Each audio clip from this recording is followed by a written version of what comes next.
NBC.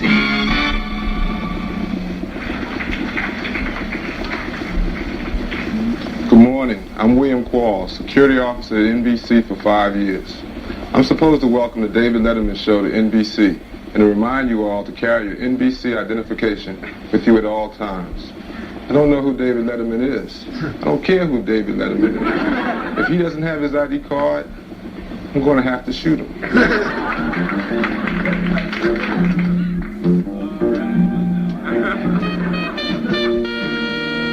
It's the David Letterman Show, live with Valerie Bromfield, Edie McClure, Bob Sarlott, Edwin Newman with NBC News, and Frank Owens and the David Letterman Symphony Orchestra. Plus David's guests, Jeff Greenfield, Hester Satterfield, John and Keiko Alford, and Hester Mundez.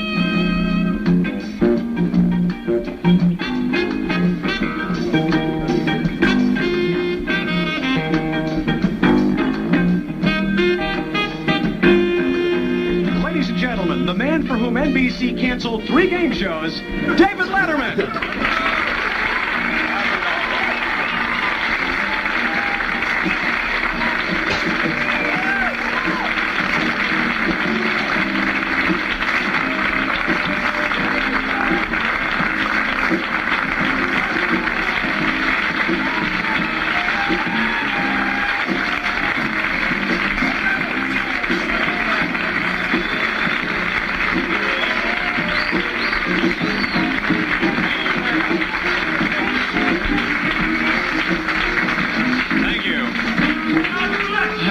Thank you very much. I'll just take a minute here to let you folks applauding at home settle down.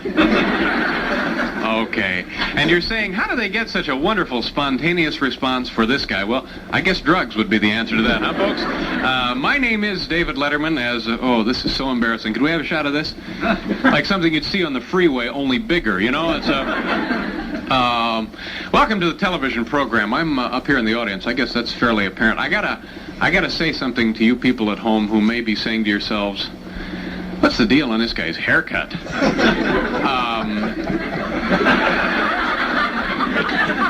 I'm the kind of guy, I always look for a bargain. You know, you go, for example, you go to a baseball park, some nights it's helmet night, some nights it's bat night, some nights it's like camera night. Over the weekend at Yankee Stadium, they had haircut day. And I went out there and took advantage of it. I've been assured that it will grow in moments from now. I want you to meet some of the people who make up this fine audience. What is your name?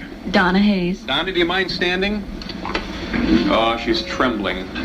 Where are you from, Donna? Texas. What part of Texas? San Antonio. San Antonio. And what are you doing in New York? Visiting. Visiting, and where are you staying? With my parents. I had to think there for a second, didn't you, Donna? Ladies and gentlemen, Donna is staying with her parents, okay? So, if Donna's husband or boyfriend, or both, are looking in, she's staying with her parents. What do you do for a living? I'm a nursing instructor. Nursing instructor. And you're here on vacation, having a fun time? What other wonderful things have you done besides come here and let me humiliate you for a minute or two? Well, I've run around New York City. Mm-hmm. Fleeing for your life? No, we don't want to start that. It's a wonderful place to be, and you know what's exciting? Have you taken the tour of this building? Yes. Would you enjoy it? Mm-hmm. I used to. Another satisfied tourist, ladies and gentlemen. Actually, I used to be a guidette here. A guidette? Mm-hmm. Oh, when they had tours. Yeah. They don't have tours anymore? Not that I know of. I think they have somewhat of a tour. No tour. No tour? No Well, tour. by gosh, we'll get you folks a tour, don't worry.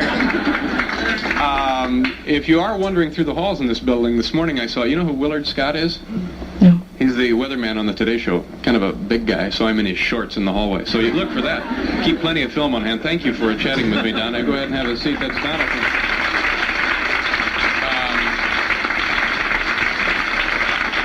What is your name, sir? Alvin Stroller. Alvin, do you mind standing up? Certainly. Where are you from, Alvin? I'm also from Texas. Do you know Donna here? No, but I don't live but about 85 miles from her. Well, good. Maybe. Yeah. Fat chance, Al. You're here on vacation, I guess? Yes, sir, sure. And have you eaten breakfast yet, Al? Yes, sir. What do you do for a living? I work for Rural Electric Cooperative. Rural Electric Cooperative. Yes, That's sir. difficult to say. Let's all try that. Rural Electric. Joe, we don't all have to do that. I have not eaten breakfast. Would you mind going out for a little something? I'll do it. Okay, I'll stay right there. Who would like a little something? What do you want? Eggs over. No, nothing to do. Coffee. Black? Fine. Okay, anybody else? An orange juice. An orange juice, 1 coffee black, 1 orange juice. 2 coffees, how do you want it? Can I get a cheesesteak? Wait a minute, 1 at a time, son. Regular coffee. Okay, so orange juice, coffee. I'll take coffee. Bob, you want something? Yeah, like a hot steaming cup of coffee. Okay, so that's, what is that, 5 cups of coffee, 1 orange juice. No, that's it. The contest is over, sir. Thank you.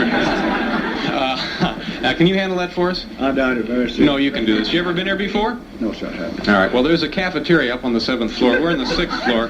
Hold this, Al. I have some money. How much do you think that'll run? What do we have, 5? I feel like Monty Hall. Already went the door, which Carol Merrill is pointing to now.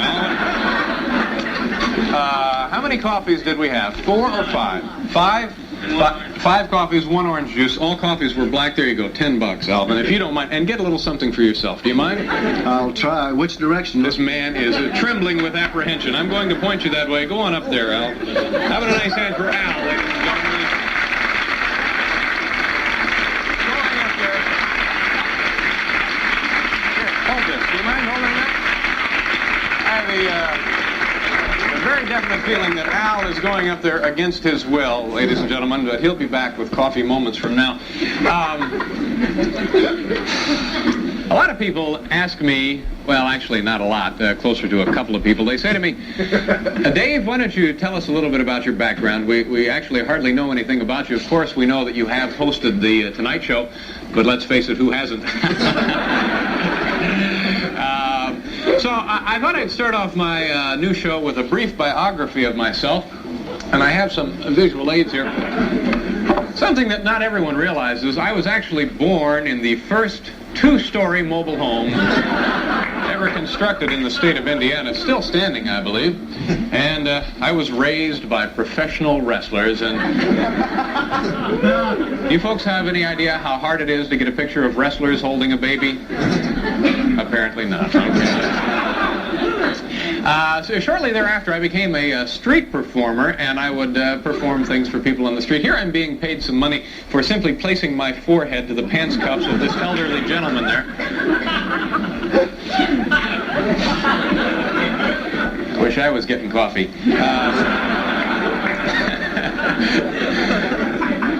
Working odd jobs like that, I finally saved up enough money to purchase this uniform you see me here in, and I went into business with my Uncle Herb. We became tie inspectors.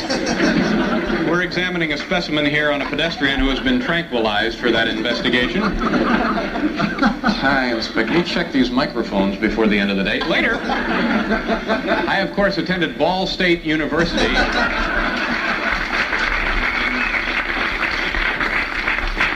In Muncie, Indiana. This is, of course, the administration building, and this is the new building, the School of Architecture right there. Right after college, I went into business for myself, and it frankly didn't work out like I had hoped. It was the first combination all-you-can-eat buffet and blood bank. And, well, from there, I went on to my next job. That was, here I am pictured here as a stand-in for yearbook photos. Now, it was just a short step from that particular job to my next full-time bit of employment, that as local television personality. Hi there. First of all, turning instantly to the magic spinning box, you see here the highly poisonous Venezuelan canal snake. No, that's not right. Don't jump up from your cereal bowl. As you can see, that videotape was made several years before the invention of the blow dryer. That pretty much brings us up to date. My favorite movie is Viva Las Vegas. My favorite soup, we have a photo of this, is lentil. There you go. Nice. These folks are applauding lentil soup, isn't it? My favorite restaurant trick is requesting more parsley. It's a kind of a trick I play. I say to the waiter, I say, "Excuse me, waiter, could I have some more parsley?" You know, like, who wants more parsley? You understand? Oh, never mind. We'll be right back with Edwin Newman and an NBC News update.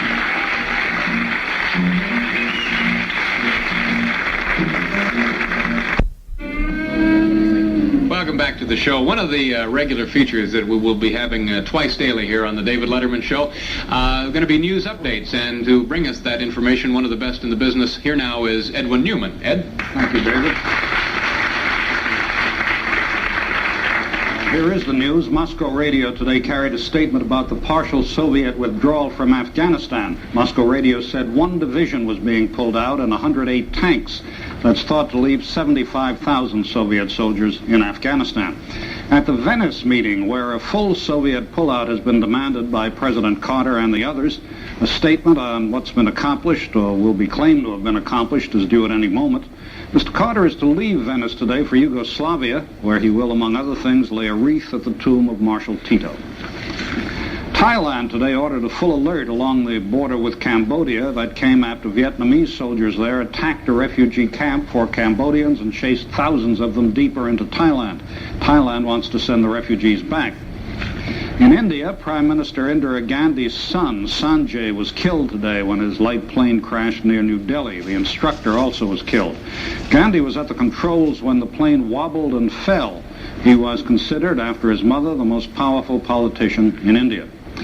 Iran's new parliament was to hold its first meeting today. It didn't. Not enough members turned up. The first session is now set for tomorrow. Senator Howard Metzenbaum of the Senate Energy Committee was on today this morning. He was asked who is to blame for the continuing high cost of fuel. And here is Metzenbaum's answer. That caused the increases in prices. Certainly that would have some impact. But the real impact has come about by reason of the fact that the oil companies have increased their profits. They're up about between 80 and 100% for the first quarter of this year. Selection of a jury continues today in Greensboro, North Carolina, in the trial of 6 Nazis and Ku Klux Klansmen accused of murdering 5 members of the Communist Workers' Party. In Rome, 2 gunmen today shot to death a state attorney who had been investigating right-wing terrorism in Italy. The gunman escaped.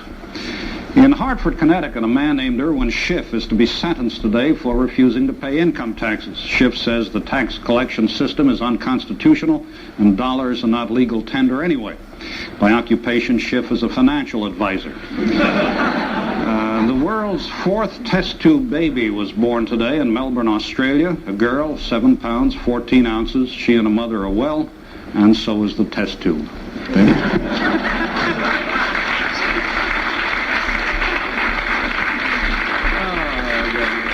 Let us know when that test tube is a year old, Ed. We'll get a card out if we can.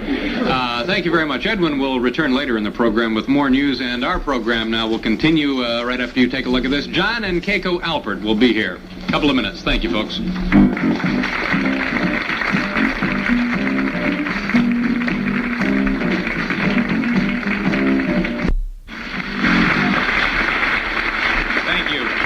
Welcome back to the show.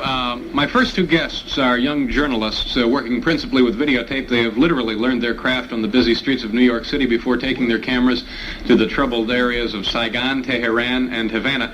A nice welcome now, please, for John Alpert and his wife, Keiko. How do you do?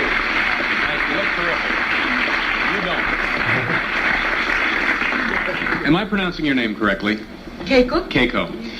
We're going to show some videotapes that you folks have produced, but before we get to that, by comparison, tell me how this began, how you started functioning with videotape, where you get the idea. It was your idea, wasn't it? Yes, it was my idea. And John joined later. How long ago was that? It was 1970, I think 70. So it's been over 10 years now. Did you go out and buy the equipment, or? Yes. Yeah. I was working as a waitress and saved up my money and bought first portable equipment. It was a little tiny camera about this big and a recorder.